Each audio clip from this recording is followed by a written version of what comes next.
Hello, मैं कुमार आनंद आप लोगों का हमारी इस क्लास में स्वागत करता हूं। हम लोगों की क्लास जो फ्रेज एंड क्लाउज की चल रही थी, ओके, उसमें लास्ट क्लास में मैंने आपको पार्टिसिपल फ्रेज के बारे में मैंने समझाया हुआ है और लमसम फ्रेज एंड क्लाउज की क्लासेस अब हो चुकी हैं समाप्त। तो एक बार मैं आपको टोटल रिकैप करवा रहा हूँ, रिवाइज करवा रहा हूँ कि हम लोग कहाँ से शुरू हुए थे ग्रामर में और कहाँ तक अभी तक हम लोग पहुँचे हैं और क्या पर्पस था आपको इतना फ्रेज एंड क्लाउज डिटेल करवाने का। तो इसमें हम लोग सबसे स्टार्टिंग क्लास के बारे में अगर डिस्कस करें, सबसे शुरुआती क्लास जिसमें मैंने आपको यह इंफॉर्मेशन दिया है कि इंग्लिश को हम लोग एक लैंग्वेज कंसीडर करते हैं, इंग्लिश को हम लोग एक लैंग्वेज की तरह मानते हैं और यह लैंग्वेज में सबसे पहले आता है साउंड। इंग्लिश एक लैंग्वेज है और इस लैंग्वेज में सबसे पहले हम लोगों के लिए आता है साउंड। साउंड से आगे बढ़ते हैं तो इसे हम लोग कहते हैं लेटर। इंग्लिश लैंग्वेज सबसे पहले साउंड, साउंड के बाद लेटर, लेटर से जब हम लोग आगे बढ़ते हैं तो लेटर से आगे बढ़ते हैं तो हम लोग इसे कहते हैं वर्ड। क्या कहते हैं? वर्ड। इंग्लिश जो कि एक लैंग्वेज है, इसमें सबसे पहले शुरुआत होती है साउंड से, उसके बाद बात आती है लेटर पे और तब इससे बनता है एक वर्ड। और इसी वर्ड में मैंने आपको क्लास करवाया है पार्ट्स ऑफ स्पीच का।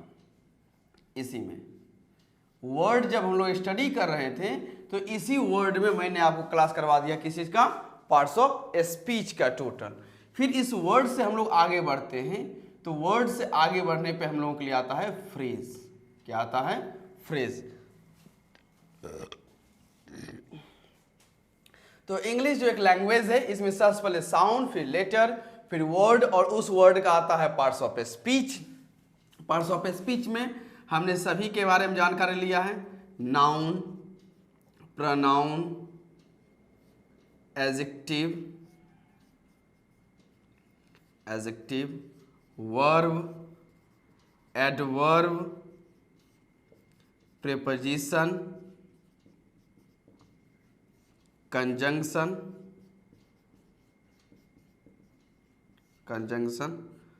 और लास्ट वन में आते हैं तो इंटरजेक्शन।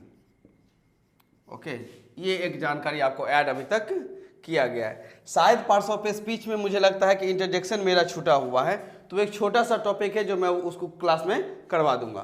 तो ये पार्ट्स ऑफ स्पीच रहा फ्रेज। फ्रेज से आगे बढ़ते हैं तो आता है क्लाउज। फ्रेज से आगे बढ़ते हैं क्या आ जाता है?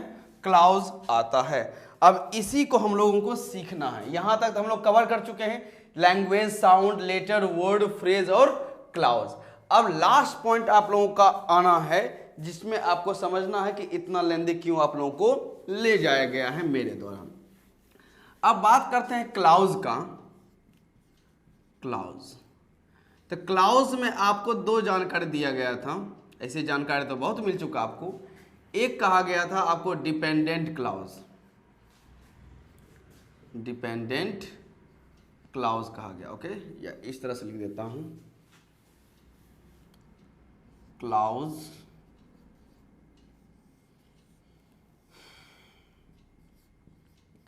डिपेंडेंट क्लाउज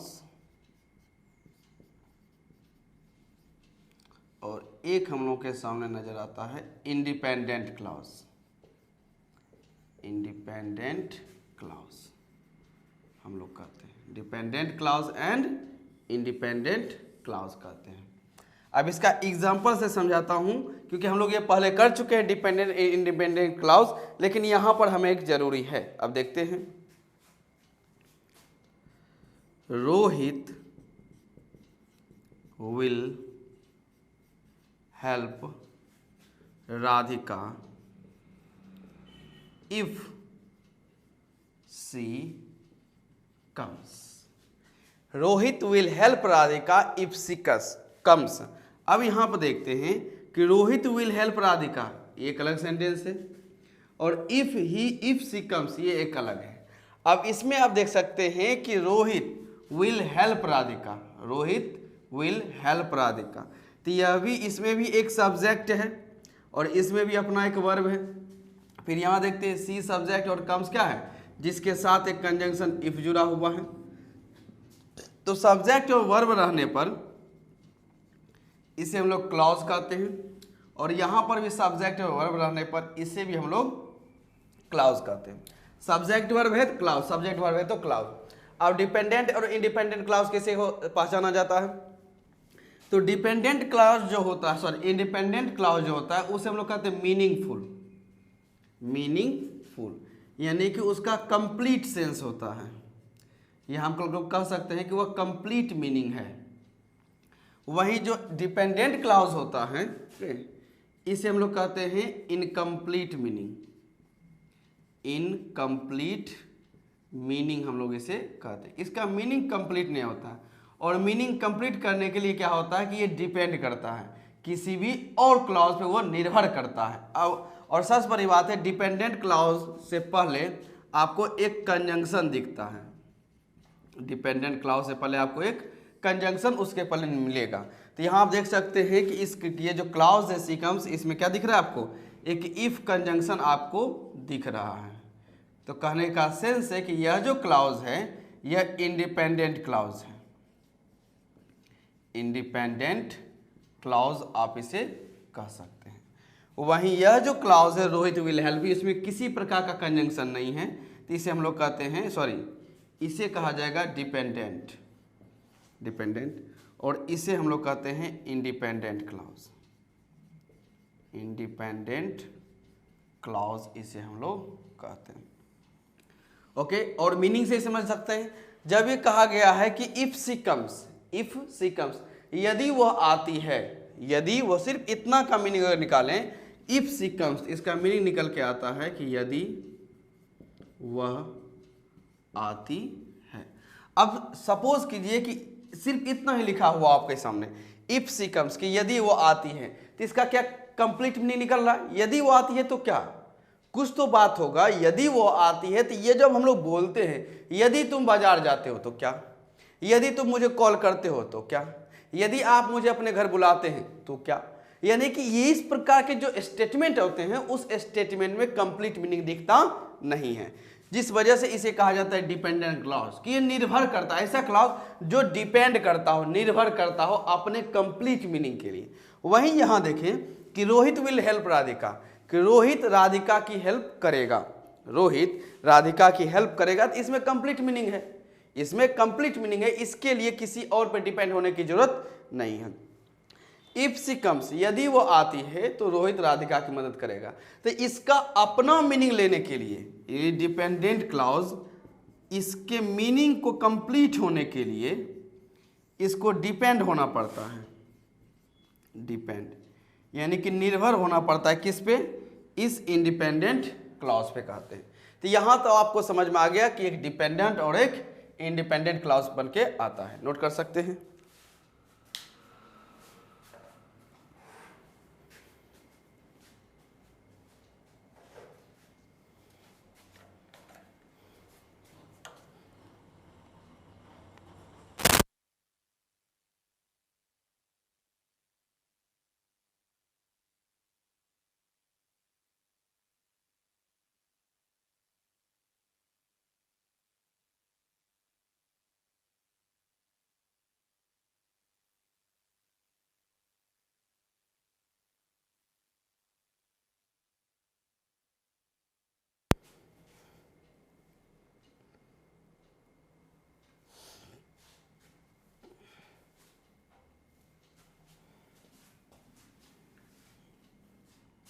चलिए अभी से नीचे वाला मैं मिटा देता हूँ या रहने देते हैं।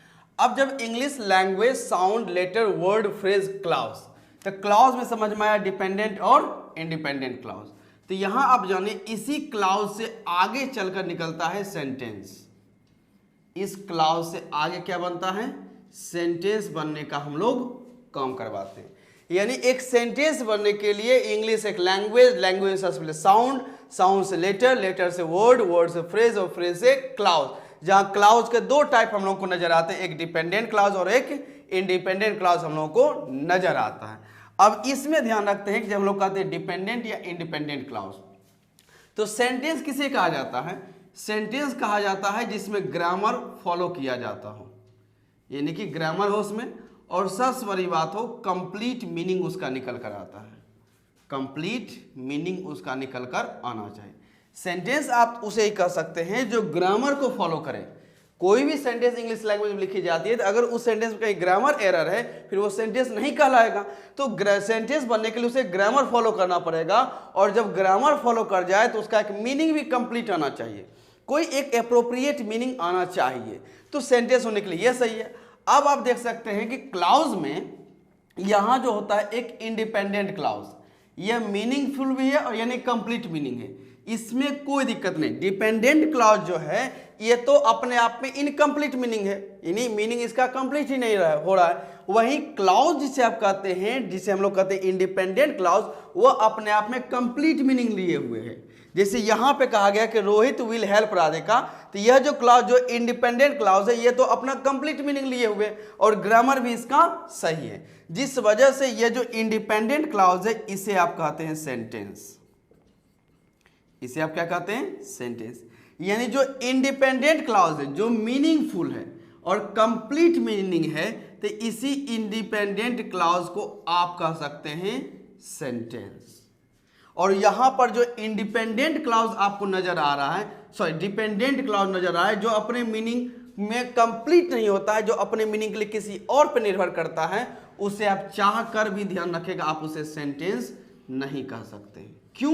क्योंकि सेंटेंस होने के लिए ग्रामर फॉलो होना चाहिए और कंप्लीट मीनिंग होना चाहिए। और क्लॉज जो दो प्रकार का नजर आता है, एक डिपेंडेंट और एक इंडिपेंडेंट क्लॉज, तो उसमें डिपेंडेंट क्लॉज के पास अपना मीनिंग कंप्लीट होता ही नहीं है, जिस वजह से आप उसे सेंटेंस नहीं कह सकते हैं। वहीं इंडिपेंडेंट क्लॉज जिसका मीनिंग कंप्लीट होता है, ग्रामर भी फॉलो होता है, उसे आप क्या कहते हैं? सेंटेंस। तो सेंटेंस कब बनता है? तो सेंटेंस बनता है उसमें सबसे पहले एक साउंड आता है, साउंड से लेटर, लेटर से वर्ड, वर्ड से फ्रेज, फ्रेज से क्लॉज, और क्लॉज में भी जो इंडिपेंडेंट क्लॉज होता है उसे आप कहते हैं सेंटेंस।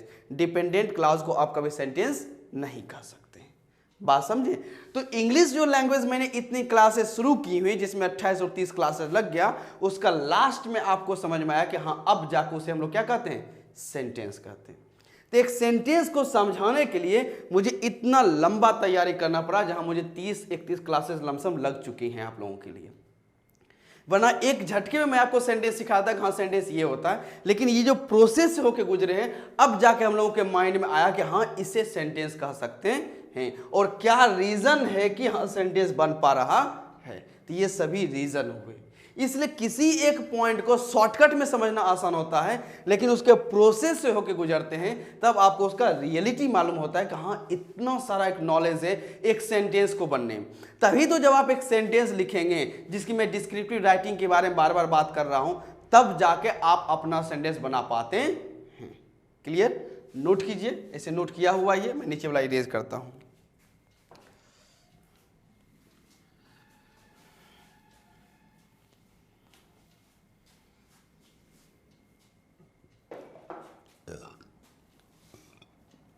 और एक बात ध्यान रखिएगा, यहां जो कहा गया डिपेंडेंट क्लॉज, इसी को हम लोग कहते हैं सबऑर्डिनेट क्लॉज भी, सबऑर्डिनेट क्लॉज भी कहते हैं। और यही सबऑर्डिनेट क्लॉज 3 प्रकार का निकल जाता है, ध्यान रखिएगा। एक हम लोग कहते हैं noun clause, noun clause, adjective clause, और उसके बाद बात डिस्कस करते हैं तो एडवर्ब क्लॉज को हम लोग लेकर आते हैं। ये 3 क्लॉज हैं। तो अभी मैं आपके सामने कुछ सेंटेंस लिखूंगा, जिसमें आप बताइएगा डिपेंडेंट, इंडिपेंडेंट, उसके बाद सबऑर्डिनेट क्लॉज वही होगा, नाउन, एडजेक्टिव, एडवर्ब भी आप वही बताइएगा, और साथ साथ बताइएगा कि जो इंडिपेंडेंट क्लॉज है उसे हम लोग सेंटेंस लिखेंगे। मैं एक बार रिवाइज कैप करवा देता हूं कि किस प्रकार से आपको क्वेश्चन को डील करना है, क्योंकि जरूरी है ये सारी चीजें सीखना, क्योंकि फ्रेज एंड क्लॉज क्लासेस अब लास्ट हो चुकी हैं, इसमें अब ज्यादा कॉन्सेप्ट बचा हुआ नहीं है। अब जो भी हमें करना है सिर्फ प्रैक्टिस, और किस प्रकार से आप अपने राइटिंग को, यानी कि जो डिस्क्रिप्टिव राइटिंग लिखने काम को आप एक्सप्लेन कर सकते हैं, वही क्लासेस में आपको बचने वाली हैं, जो मैं धीरे धीरे करवाऊंगा। तब तक मैं आप लोगों के लिए एक नाउन क्लास में स्टार्ट कर दूंगा। चलिए स्टेटमेंट लिख सकते हैं। My father knows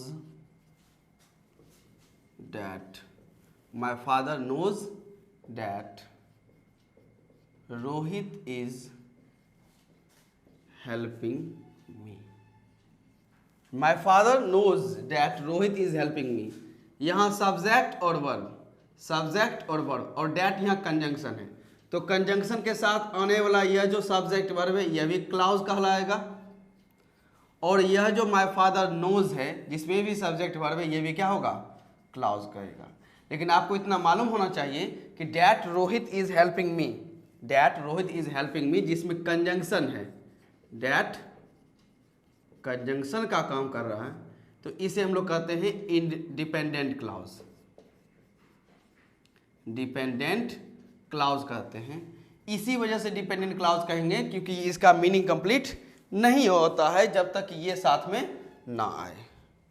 नोट कर सकते हैं, मैं जस्ट लिख देता हूं।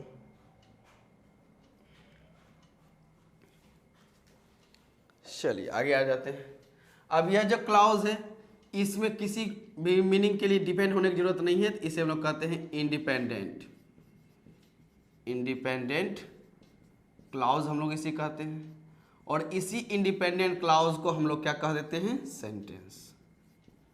यही क्या कहलाएगा, सेंटेंस आएगा, जिसमें ग्रामर भी फॉलो किया गया है, ग्रामर भी फॉलो किया गया और इसका कंप्लीट मीनिंग भी निकल कर आता है। कंप्लीट मीनिंग आपको यहां पर दिखाया जा रहा है। वहीं बात करते हैं डिपेंडेंट क्लाउज, जिसे हम लोग सब ऑर्डिनेट क्लाउज भी कहते हैं, सब ऑर्डिनेट क्लाउज कहते हैं, जिसके 3 टाइप हैं।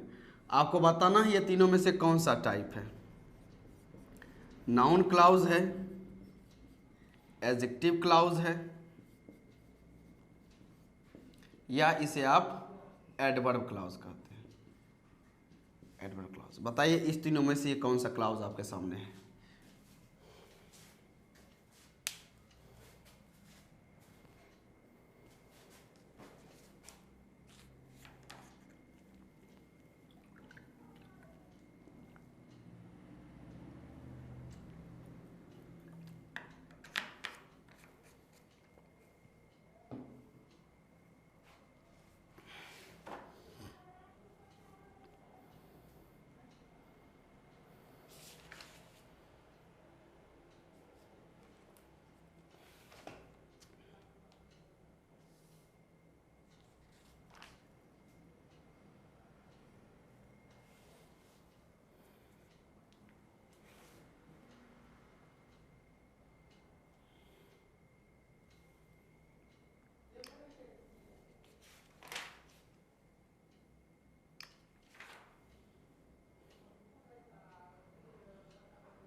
चलिए अब यहाँ देखते हैं डिपेंडेंट क्लाउज और सबऑर्डिनेट क्लाउज में कहा गया my father knows, my father knows. तो माय फादर नोज व्हाट, मेरे पिताजी जानते हैं, तो क्या जानते हैं।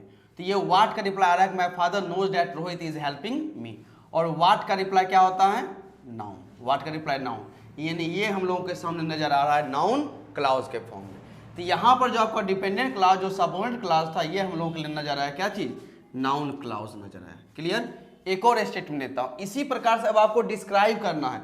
जब भी आपको क्लाउज दिखे तो इतना डिस्क्रिप्शन आपके पास होनी चाहिए, तब जाके आपको नजर आएगा कि हाँ मुझे clause, phrase, group of words, parts of speech की अंडरस्टैंडिंग आती है। ओके, वरना सोचिए फ्रेज एंड क्लाउज को समझने के लिए क्या ऐसा हो सकता है कि बिना पार्ट्स ऑफ स्पीच के आप समझ सकते हैं, तो पॉसिबल ही नहीं है। जब तक आपका पार्ट्स ऑफ स्पीच क्लियर नहीं होगा, आप फ्रेज एंड क्लाउज कितना भी अच्छा कॉन्सेप्ट पढ़ लें, आपको वो समझ नहीं आ सकता है, क्योंकि इसमें व्हाट का रिप्लाई हो, जो इसका भी रिप्लाई आता है, वेयर का, ये सब आपको पार्ट्स ऑफ स्पीच में कराया जाता है, क्योंकि नाउन, एडजेक्टिव, एडवर्ब ये तो पार्ट्स ऑफ स्पीच का सेक्शन है। क्लियर। चलिए एक और स्टेटमेंट में लिखता हूं,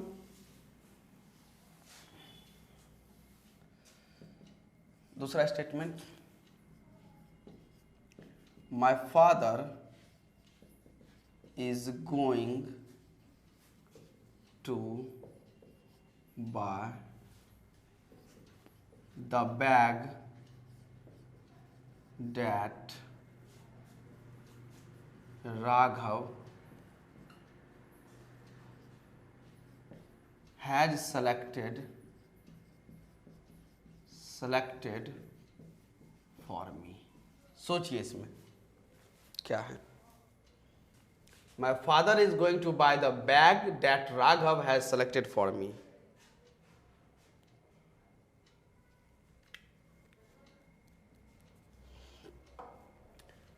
सब्जेक्ट और वर्ब के साथ यहां बैग तक एक अलग स्टेटमेंट है और that conjunction Raghav has selected for मी एक अलग है, जिसमें डैट जो है ये कंजंक्शन है।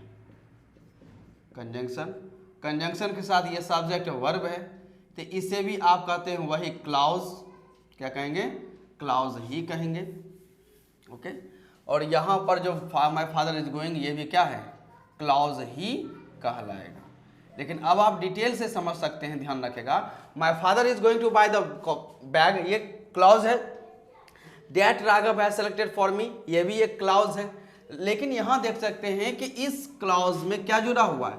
एक कंजंक्शन आपको नजर आ रहा है। यहां जो क्लाउज है इसमें एक कंजंक्शन दिख रहा है, और जिस क्लाउज में आपको कंजंक्शन दिख जाता है, समझ जाइए वो डिपेंडेंट क्लाउज है। डिपेंडेंट क्लाउज हम लोग उसे कहते हैं। इसी डिपेंडेंट क्लाउज को हम लोग सबऑर्डिनेट क्लाउज भी कहते हैं। सबऑर्डिनेट क्लाउज भी हम लोग इसे कहने का काम करते हैं। और यह जो क्लाउज है ये इंडिपेंडेंट क्लाउज है, सेंटेंस है, क्योंकि ग्रामर इसका कंप्लीट मीनिंग है। अब यहाँ पर पता कीजिए, ये सबऑर्डिनेट क्लाउज में ये नाउन वाला क्लाउज है, आइडेंटिफाई कीजिए, या एडजेक्टिव वाला आपको नजर आ रहा है, या फिर आप इसे एडवर्ब वाला कहेंगे। कौन सा क्लाउज आप इसे कहेंगे?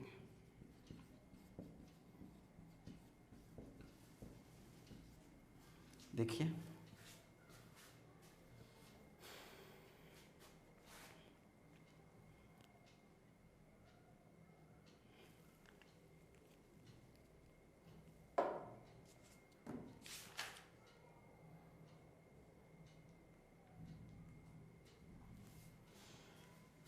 चले तो यहां पर देख सकते हैं कि अगर my father is going to buy a bag, मेरे पिताजी जो एक बैग खरीदे जा रहे हैं। कौन सा बैग?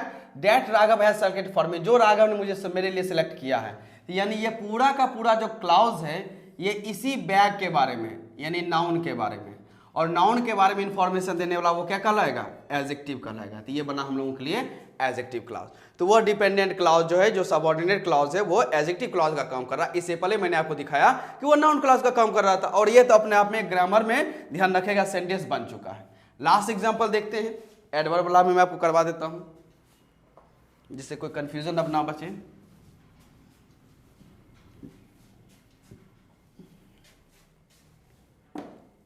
नॉर्मल सा स्टेटमेंट लगता हूं, my father will help you if you support me.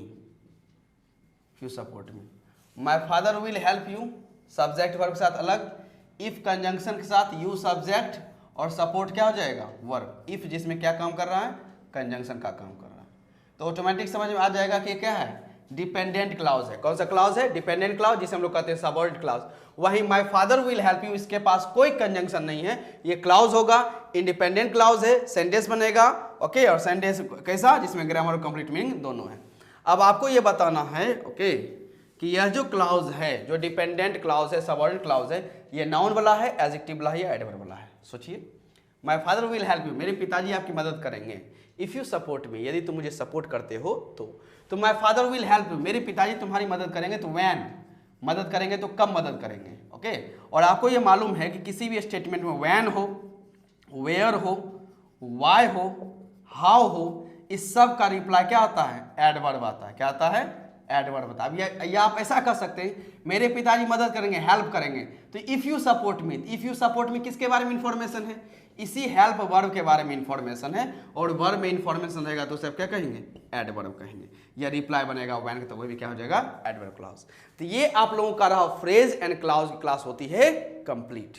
कुछ क्लासेस में हम लोग आपको प्रैक्टिस करवाएंगे, बाकी बाद हम लोग अपने नाउन क्लाउज में फिर नाउन चैप्टर में हम लोग एंटर कर जाएंगे। Thank you so much.